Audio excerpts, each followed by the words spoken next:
Nos acompaña aquí en la mesa de trabajo el doctor Luis Guillermo Pardo Cardona, ha sido asesor de paz en varias administraciones, un hombre que es investigador del conflicto urbano, del conflicto rural y que hasta hace pocos días prestó sus servicios como asesor en la gobernación de Antioquia. Doctor Luis Guillermo, buenas tardes y bienvenido. Jorge, es un honor estar otra vez contigo, con Pedrito, con Claudia, con Daniel y con Luz María. Usted también marchó, pero a cumplirnos la cita hoy aquí a la cabina. Yo siempre he creído en la democracia. Yo me formé en la democracia y aprendí como sociólogo de estudios y luego en la maestría lo confirmé. Hay un principio en la lucha democrática, es los males de la democracia solo se solucionan con más democracia. Por eso nunca hemos creído en las alianzas autoritarias, en las alianzas antidemocráticas, en aquellos que quieren utilizar las armas y la han usado para cambiar el destino de la democracia, en los abusos del poder. Yo recuerdo cuando era columnista del periódico El Colombiano, yo titulé una de mis columnas, cuando el expresidente Uribe quería volver a ser presidente, una conversación que él tuvo con Obama, cuando era presidente de Estados Unidos, que Obama le dijo: presidente Uribe, 8 años son suficientes. Ningún presidente que llegue por votos puede querer perpetuarse en el poder. Esa es la esencia de la antidemocracia, sea de izquierda, sea de derecha, sea de centro, sea de donde sea. Entonces yo soy un hombre que ha cumplido esos principios, se ha guiado por esos principios. Cuando pensamos, siendo dirigentes del movimiento estudiantil, que la única opción era la lucha armada, nos vinculamos al M-19, lo hemos dicho, pero igualmente tuvimos la dignidad de hacer el primer proceso de paz que hubo en Colombia en 1990, de cara al pueblo, de cara a la gente. Tuvimos una extraordinaria votación para la Asamblea Nacional Constituyente, que fue mi primer cargo público, lo recordaba yo aquí a Pedrito, el primer semestre de 1991, y ahí comenzamos un periplo, seguimos creyendo en ese principio, y de ahí, Luz María, no nos vamos a mover, porque tú eres hija de la democracia y tienes que apoyar la lucha democrática. Muy amable por la invitación, por supuesto. Doctor Luis Guillermo, antes de entrar a temas regionales y nacionales, de temas de paz, vamos a hablar del tema de Venezuela. Ayer de pronto se subió un poco más la crisis frente a la democracia. Ya la fiscal, que hacía parte también del mismo gobierno, alzó la voz y dijo que se estaba atentando contra la democracia. Vemos ya también las reacciones de varios presidentes, incluso de la OEA. ¿Usted cree que qué está pasando allí y qué puede suceder y nos puede afectar porque somos frontera con ellos? Es que yo, como sociólogo, uno tiene que leer mucho, y recuerdo los libros de Leviatán, Thomas Hobbes, y la reforma del entendimiento de John Locke, y ellos parten de un principio, que la democracia se estaba consolidando con el capitalismo emergente después del siglo XVI-XVII, en el periodo de transición, y que la democracia son 3 poderes autónomos e independientes: el poder ejecutivo, el poder judicial y el poder legislativo. Cuando tú violas esa autonomía de poderes, estás atentando contra la democracia. El Supremo en Venezuela no puede asumir las tareas del órgano legislativo, eso viola el alma de la democracia. Por consiguiente, obviamente, la postura de alguien como Luis Guillermo Pardo es oponerse a esa salida en el hermano país de Venezuela, llámese como se llame su presidente, tenga la ideología que tenga, que yo siempre he discutido. A mí alguien tendrá que demostrarme muy bien, con muchos argumentos de ciencia y de conocimiento, que un hombre como Maduro es un hombre socialista. Si eso es socialismo, por Dios. Doctor Luis Guillermo, ¿a usted cómo le parece el silencio de los líderes colombianos, en especial de los de la izquierda? Porque es que cuando uno le toca estar de acuerdo con los líderes de la extrema derecha es porque está muy grave la situación. ¿Qué tal ese silencio? No, mira, conmigo pasa una cosa, Luz María, muy sencilla. Yo me sigo considerando un hombre de izquierda que propone, que dialoga, que oye, que expresa la opinión libremente, y puede que algunos no hayan dicho nada, otros que pasen de agache, pero otros sí estamos planteando el debate como yo lo he planteado acá. Pero mira que paralelamente en Paraguay pasó una cosa tenaz, que es que hubo una reforma constitucional para permitir la reelección, y ayer hubo una manifestación inmensa y popular en Paraguay, en Asunción. Se tomaron el Congreso e incendiaron el Congreso paraguayo. O sea, en América Latina están pasando cosas, una situación bastante complicada, y nosotros en Colombia siempre hemos tenido una línea que no es de izquierda propiamente hablamos, y hacemos todo el análisis histórico jamás, es más, cuando nosotros fuimos de candidato a Carlos Pizarro León Gómez, todos los queridos oyentes recuerdan qué pasó, nos mataron a Carlos Pizarro León Gómez siendo candidato a la principal, que yo sé que tú eras muy niñas, pero era un papazote, ¿sí o no?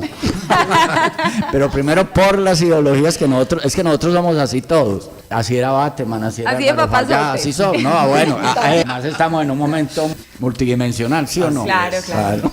Es que siempre lo hemos dicho en estos micrófonos, doctor Luis Guillermo, en este país se han dado el lujo hasta de matar a sus mejores dirigentes, si se podría decir así. Claro, no es que así es que es la historia de Colombia, es que acá, es que esta guerra ha sido tenaz, es decir, para mí el tema central de Colombia hoy sigue siendo la guerra. Yo me formé, yo nací en una década que heredó la guerra entre liberales y conservadores atroz, una guerra bárbara. Es más, el origen de la primera guerrilla comunista en Colombia no fue el comunismo, no fue el socialismo, fue el Partido Liberal. Y Marulanda, antes de ser guerrillero comunista, fue guerrillero liberal. Y el origen del ELN también fue guerrilla liberal. Y nosotros, M19, éramos un poco liberales, conservadores. Por eso nuestra bandera era azul, blanca y roja en el M19 y sigue siendo. Cuando a mí me preguntan de qué partido soy, yo sigo diciendo M19. Yo no tengo más partido, nunca lo he tenido. Por consiguiente, se trata de que la democracia debe implicar que la guerra en un país como Colombia, una guerra de más de 60 años,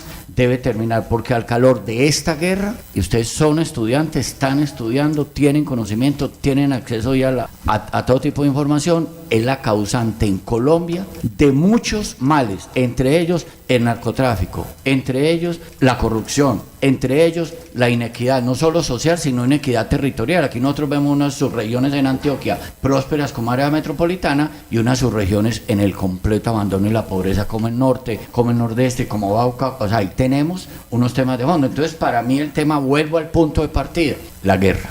El tema central para mí, de mi país, porque es mi país también. Yo no digo este país, yo digo mi país. Yo no digo esta ciudad, sino mi ciudad, que es Medellín. Es que uno tiene que tener sentido territorial. Uno tiene que tener, de alguna manera, sentido de nación. Tiene que tener sentido de república.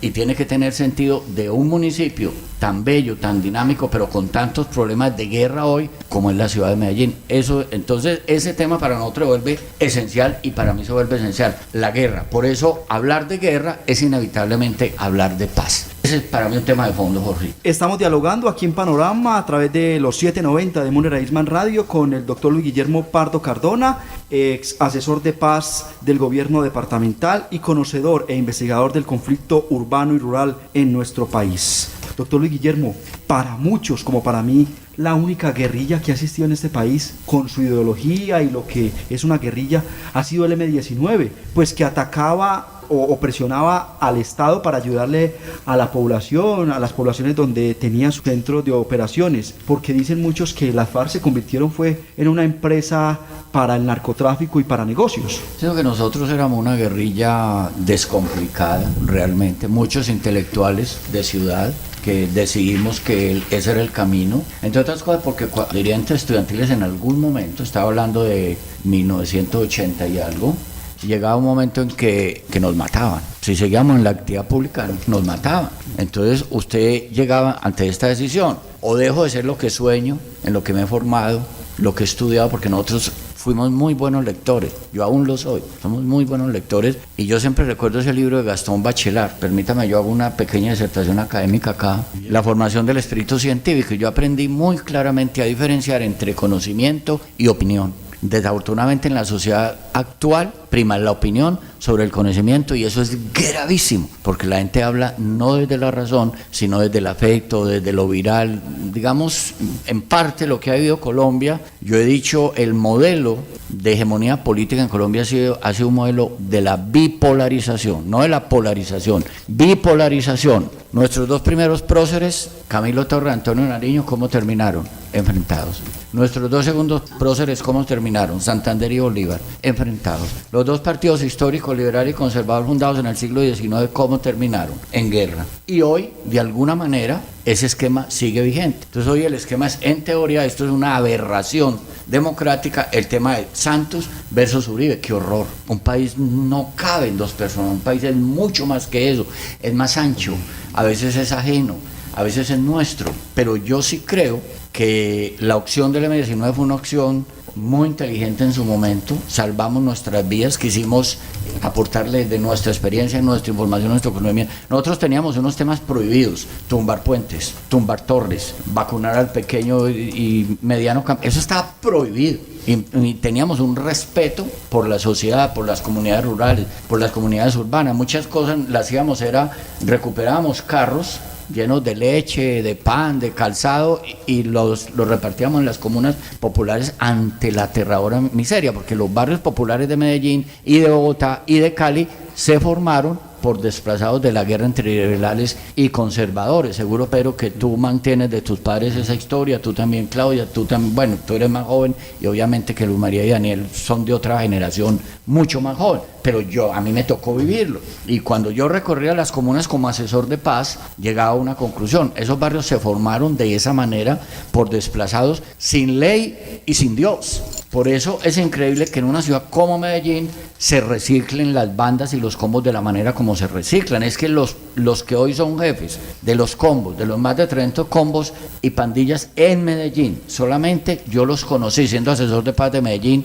tenían 11, 12 añitos, Daniel, entonces hoy tú los ves que son los jefes. Eso es un horror, y entonces nosotros, como que eso fuera paisaje, como que la vacuna diaria fuera paisaje. Por eso yo, en el tema de paz, hace rato vengo con la cantaleta: hay que buscar también en el contexto de acuerdos de paz la paz urbana, una solución al conflicto urbano en Medellín. Es un tema de fondo. Entonces, en última, nosotros en la mediación éramos eso, éramos pasión, éramos sueños, muchos sueños, muchos sueños, muchos sueños, y digamos, así éramos todos, en su gran mayoría.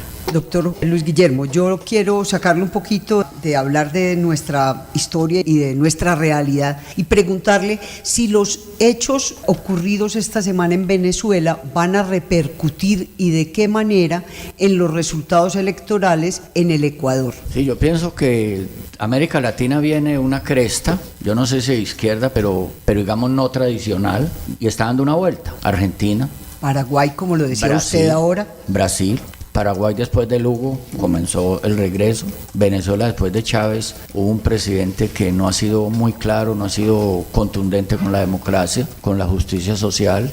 Ecuador. Es que aquí el gigante es Brasil, el gigante nuestro, ha perdido mucho, y Brasil ha sido un mal ejemplo. Es decir, se probó una cosa que es un horror, que es lo que yo he evitado en muchos años de vida pública que yo he tenido, siendo mi primer cargo asesor en la Constituyente en 1991, que es la corrupción. Cuando alguien se corrompe, sea de la ideología que sea, cualquier modelo político fracasa. Por eso es que el tema para mí de fondo es el de la guerra, porque es al calor de la guerra en nuestro país que se estructuró el narcotráfico. ¿Por qué el narcotráfico prendió en Colombia y no en otro país de América Latina? Porque el país que vivía una guerra interna era el nuestro, era Colombia, era tierra abonada para la corrupción que genera el narcotráfico, tráfico de armas, tráfico de divisas, trata de blancas, explotación sexual de menores, fronteras calientes y porosas, un movimiento social que cuando actuaba se le aplicaba la guerra sucia. ¿Y cuántos líderes no han matado? Dicen la estadística que de 2016 a este año han asesinado casi 160 líderes en los territorios. Es un horror. Entonces la guerra, desde mi punto de vista, sí es un tema de fondo, porque al calor de la guerra se ha alimentado y se siguen alimentando muchas cosas en Colombia. Mire el horror de Chocó, mire el horror de Chocó. Se van las FARC, llega el ELN y los surabeños crean un frente de guerra en esa zona. O sea que la trata va a seguir siendo un río por el que salen cosas y entran cosas de la ilegalidad. Por consiguiente, ese modelo político mal llamado izquierda se está derrumbando. Creo que en Ecuador también el candidato de Correa pierde las próximas elecciones, porque hay una dinámica internacional. Colombia, es que nosotros somos un país muy extraño. Nosotros no vamos siempre como va América Latina ahora. Vamos como en contravía. Por eso es posible que Colombia, es mi análisis, porque tú me lo pediste, Claudia, Colombia va a comenzar a vivir unos procesos, para mí, con base en los acuerdos de paz, de mucha más democracia, y va a generar de mucha más justicia social y mucha más lucha contra la pobreza. Ojalá seamos capaces de que el ELN y el gobierno nacional en Quito logren a un entendimiento, un mínimo humanitario, porque es que aquí el ministro de Defensa, que no es propiamente un hombre de izquierda, ni formado en la izquierda, fue presidente de la ANDI muchos años, fue luego, ahora es el ministro de Defensa, ha dicho, el 95% con el acuerdo de paz con las FARC desapareció el secuestro en Colombia, 95%. Los ataques disminuyeron en casi un 80%. El 31 de diciembre en el Hospital Militar en Bogotá, ese que queda bonito allá en la carrera quinta que yo conozco, había un soldado herido y no era propiamente por guerra. Entonces, la paz sí puede traer cosas, el problema es cómo le damos el enfoque, cómo nos unimos en medio de la diferencia. Yo por eso soy respetuoso de todo evento democrático, el de hoy, el que hicimos nosotros y que yo lideré también con otros compañeros acá en Antioquia, después del fracaso en el plebiscito, que fue una marcha multitudinaria que salió del Parque de las Luces y llegó al Teatro Pablo Tobón Uribe. Eso es democracia. ¿Cuál es el reto hoy en el proceso de paz? La verdad y la dignidad. Entonces ahí el tema de fondo es ese. O sea, estamos a punto de que termine una guerrilla de casi 60 años, histórica. Hoy lo que más piden las comunidades, yo conozco las zonas veredales donde están las FARC. Cuando era asesor de paz de la gobernación, en enero hicimos un periplo y fuimos a los 10 puntos temporales de preagrupamiento, a los 10, y conversamos con todos los comandantes y vimos sobre el territorio qué estaba pasando. Y es cierto que las FARC están dejando de ser guerrilla. Eso es una verdad que nadie puede decir que no. Y en los territorios, ¿qué está pasando? Que la gente está pidiendo, como no llega el ejército, como no llega la policía, ¿cómo le parece? Están pidiendo que las FARC vuelvan a esos territorios para que haya seguridad, para que no haya rapón. No, es que lo que nos está pasando en Colombia en tema de la guerra es muy complejo, Pedrito, es muy complicado. Doctor Luis Guillermo, precisamente usted, ¿qué piensa de lo que fue la constituyente, la constitución del 91 y lo que estamos viviendo hoy con el fast track? ¿Qué va a pasar? La constitución nuestra sí está siendo violada, no está siendo violada, va a ser otra. ¿Qué va a pasar con eso que se luchó con tanto ahínco en esa época? Nosotros hicimos el proceso de paz en 1990, estamos en 2017, 27 años, así de simple. Firmamos un 9 de abril además, firmamos ese acuerdo de paz, porque era simbólico para nosotros, movimiento 19 de abril. Nosotros éramos muy simbólicos y seguimos siendo un poco eso también. Un poco dicharacheros, un poco alegres, serenos, sin agredir a nadie. Yo he estado en muchos debates, en muchos, infinitos debates, con todas las corrientes políticas y nunca he terminado en discusiones de grueso calibre, con absoluto respeto, con absoluta comprensión, planteando mis puntos de vista desde el conocimiento, no desde la opinión. Es que desde la opinión, al opinar, Daniel, es muy fácil, tú puedes opinar de lo que quieras. Otra cosa es hablar desde el conocimiento, desde la información. Como me dicen a mí, que un país donde el 12% de los pequeños campesinos solo tiene acceso al crédito es un país viable. Por Dios, eso no es un país viable.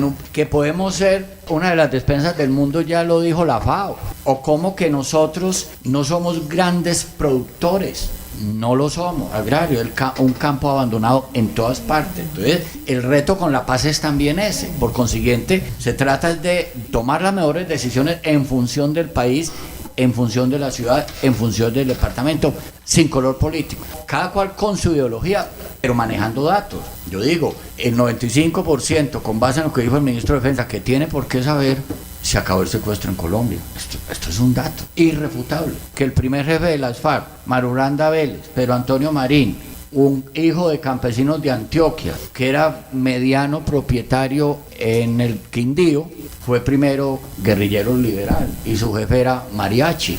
Y cuando mataron a Mariachi, o cuando mataron a los más cercanos a él volvió a las armas. Eso es lo que dice la historia, eso no es un invento de Luis Guillermo Pardo, eso está en los textos. Entonces, el tema de lo que ha pasado en Venezuela, lo que va a pasar en Ecuador y lo que está pasando en Colombia, me vuelve a reafirmar en un principio, Colombia tiene que encontrar el camino propio, respetando eso sí, la democracia, pero con unos valores y unos principios democráticos muy claros. Por eso, vivan las marchas, vuelvo al punto de partida, mi primera frase que dije, los males de la democracia solo se curan con más democracia. Doctor Guillermo Pardo, ¿cómo está el tema de la paz y el proceso que lleva el gobierno nacional en el departamento de Antioquia? La paz va, hay que intentar que sea de la mejor manera posible.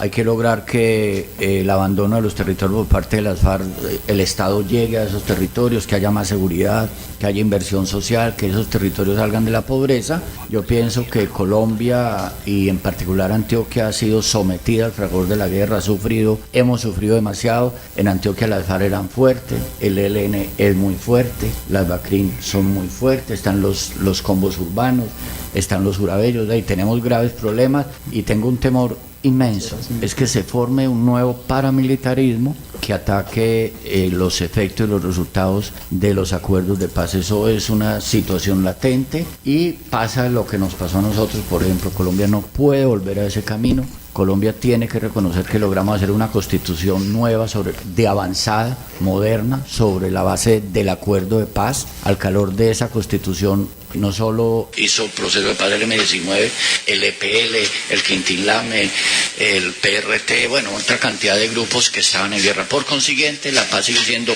el deber y un imperativo ético de todo ciudadano que se rija por la Constitución de 1965. El tema de la paz es un tema de ética, es un tema de humanismo y es un tema de dignidad. Le agradecemos al doctor Luis Guillermo Pardo Cardona al habernos acompañado en esta mesa de trabajo. Ya tendremos sus opiniones también aquí en Panorama para que los oyentes las escuchen.